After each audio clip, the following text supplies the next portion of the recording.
നിങ്ങൾ എപ്പോഴെങ്കിലും ചിന്തിച്ചിട്ടുണ്ടോ ഈ ഗ്രഹങ്ങൾക്കും നക്ഷത്രങ്ങൾക്കും പേര് എങ്ങനെ ലഭിച്ചുവെന്ന്? അല്ല, ആരായിരിക്കും ഈ പേരുകൾ നൽകിയിട്ടുണ്ടാവുക?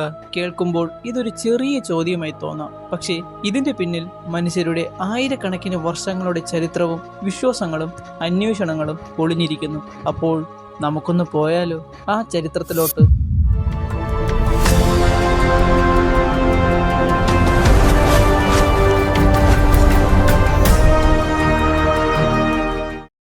ആദിമ മനുഷ്യൻ ആകാശത്തെ നോക്കുമ്പോൾ അവർ കണ്ടത് അനന്തമായ നക്ഷത്രങ്ങളായിരുന്നു. അവയെല്ലാം ഒരേ സ്ഥലത്ത് നിലകൊള്ളുന്നത് പോലെ തോന്നി. പക്ഷേ ചില പ്രകാശമുള്ള വസ്തുക്കൾ അതുപോലെ അല്ലായിരുന്നു. അവ വളരെ പതുക്കെ സ്ഥാനം മാറുന്നതായി അവർ ശ്രദ്ധിച്ചു. ഇവയെ അവർ വാണ്ടറിംഗ് സ്റ്റാർസ് എന്ന് വിളിച്ചു. പിന്നീട് ശാസ്ത്രം വളർന്നപ്പോൾ ഇവ നക്ഷത്രങ്ങളല്ല, ഗ്രഹങ്ങളാണെന്ന് അവർക്ക് മനസ്സിലായി. പുരാതന ഗ്രീക്ക്, റോമൻ സംസ്കാരങ്ങളിൽ മനുഷ്യർ ആകാശത്തെ അവരുടെ ദൈവങ്ങളുമായി ബന്ധിപ്പിച്ചു. അവർക്ക് ഈ ഗ്രഹങ്ങൾ സാധാരണ വസ്തുക്കളല്ലായിരുന്നു, അവർ അവരുടെ ദൈവങ്ങളുടെ പ്രതീകങ്ങളായി കണ്ടു. അങ്ങനെ അവർ ഈ ഗ്രഹങ്ങൾക്ക് അവരുടെ ദൈവങ്ങളുടെ പേരുകൾ നൽകാൻ തുടങ്ങി. എന്നാൽ ആ ഗ്രഹത്തിന്റെ സ്വഭാവം കൂടി നോക്കിയാണ് ആ പേരുകൾ നൽകിയിരിക്കുന്നത്. ആകാശത്തിൽ വളരെ വേഗത്തിൽ സഞ്ചരിക്കുന്ന ഒരു ഗ്രഹമായിരുന്നു. അതിനാൽ തന്നെ വേഗതയുടെ ദേവനായ മെസഞ്ചർ ഗോഡ് എന്നറിയപ്പെടുന്ന മെർക്കുറി എന്ന പേരാണ് ഇതിന് നൽകിയിരിക്കുന്നത്. ഒരു ദൂതൻ എന്ന പോലെ. ആകാശത്തിലെ ഏറ്റവും പ്രകാശമുള്ള ഗ്രഹമാണ്. പ്രധാനമായും രാവിലെ അല്ലെങ്കിൽ വൈകുന്നേരം അത് വളരെ മനോഹരമായി തെളിയും. ഇതിന്റെ സൗന്ദര്യം കണ്ട് അവർ ഗോഡസ് ഓഫ് ബ്യൂട്ടി എന്നറിയപ്പെടുന്ന വീനസ് എന്നീ പേര് അവർ ഈ ഗ്രഹത്തിനും നൽകി.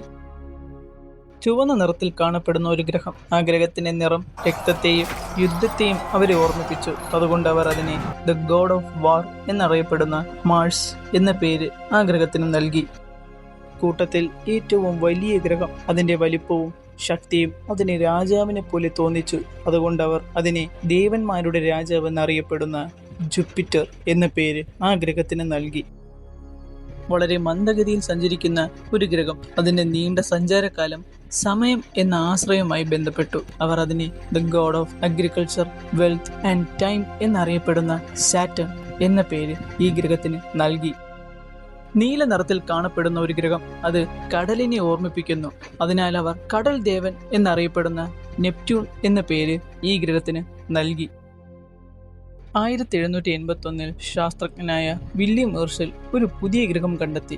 ആദ്യം അവർ അതിന് ജോർജിയം സൈഡസ് എന്ന പേരിട്ടു. പക്ഷേ അത് അംഗീകരിക്കപ്പെട്ടില്ല. കാരണം മറ്റ് ഗ്രഹങ്ങളെല്ലാം ദേവന്മാരുടെ പേരിലായിരുന്നു. ആയതിനാൽ ഇതും അതുപോലെ തന്നെ തുടരണം. അതുകൊണ്ട് പിന്നീട് അവർ ഗ്രീക്ക് ആകാശദേവനായ യുറാനസ് എന്ന പേര് അവർ ഈ ഗ്രഹത്തിന് നൽകി.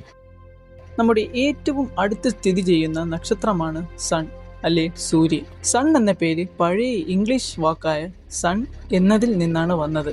അക്ഷരങ്ങളിൽ ചെറിയ വ്യത്യാസം വന്നു എന്ന് മാത്രം. പഴയ സംസ്കാരങ്ങളിൽ ഗ്രീക്കിൽ ഹീലിയോസ്, റോമൻ സോൾ എന്നറിയപ്പെടുന്നു. പക്ഷേ ഇവിടെ നിന്നാണ് ഒരു പ്രധാനപ്പെട്ട പേര് വന്നത്, സോളാർ സിസ്റ്റം. സോളാർ എന്നത് സോൾ എന്ന ലാറ്റിൻ വാക്കിൽ നിന്നാണ്. സോൾ എന്നാൽ സൂര്യൻ. അതായത് സോളാർ സിസ്റ്റം സൂര്യന് ചുറ്റി സഞ്ചരിക്കുന്ന എല്ലാം, ഗ്രഹങ്ങൾ, ഉപഗ്രഹങ്ങൾ, ആസ്ട്രോയിഡുകൾ എല്ലാം ചേർന്നവയാണ് സോളാർ സിസ്റ്റം എന്ന് വിളിക്കുന്നത്. അപ്പോൾ നമ്മുടെ ഗ്രഹമായ ഭൂമിക്ക് എർത്ത് എന്ന പേര് എങ്ങനെ ലഭിച്ചു? ആദിമകാലത്ത് മനുഷ്യർക്ക് ഭൂമി ഒരു ഗ്രഹമായിരുന്നില്ല, അത് അവരുടെ ജീവിതം നടന്ന ലോകമായിരുന്നു. അതുകൊണ്ട് തന്നെ അവർ അതിന് വലിയൊരു ദേവനാമം നൽകിയില്ല.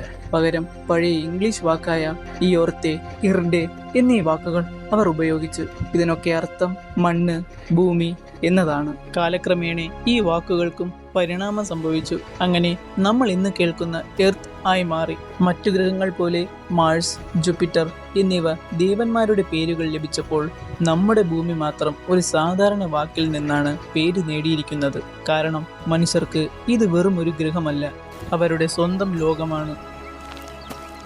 എർത്ത് എന്ന പേര് ഒരാൾ നൽകിയതല്ല, അത് മനുഷ്യരുടെ ഭാഷയിൽ സ്വാഭാവികമായി രൂപപ്പെട്ടതാണ്. എന്നാൽ ഇന്ന് പേരുകൾ നിശ്ചയിക്കുന്നത് ആരാകും? ഇപ്പോൾ പുതിയ നക്ഷത്രങ്ങൾക്കും ഗ്രഹങ്ങൾക്കും ഔദ്യോഗികമായി പേരുകൾ നൽകുന്നത് ഇന്റർനാഷണൽ ആസ്ട്രോണമിക്കൽ യൂണിയൻ ആണ്.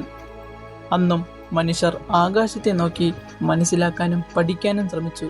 അവയുടെ നിറം, ചലനം, സൗന്ദര്യം എല്ലാം കണ്ട് അത് തന്റെ വിശ്വാസങ്ങളുമായി ബന്ധിപ്പിച്ചു. അങ്ങനെയാണ് ഇന്ന് നമ്മൾ വിളിക്കുന്ന ഈ പേരുകൾ ജനിച്ചത്.